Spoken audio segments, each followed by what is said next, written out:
So I'm back at it with my watering wand. In this case, I'm going to show you how to water the raised beds in the hoop house.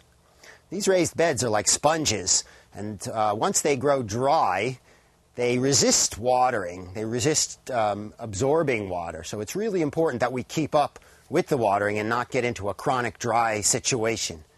Of course, ideally we'd be watering in the early morning or the late evening to avoid transpiration loss, the loss of water through evaporation.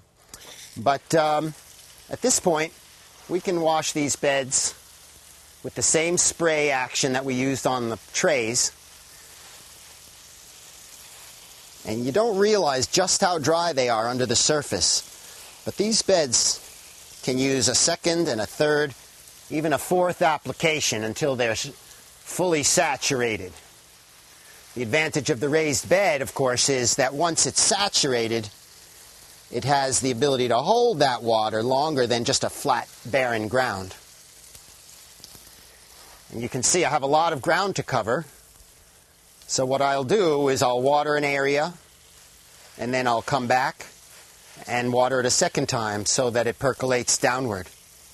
The most common error in watering, other than overwatering, is underwatering just a little bit.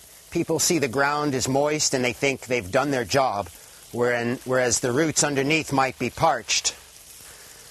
So in this case, we really have to lay down a lot of water to keep these little greens alive.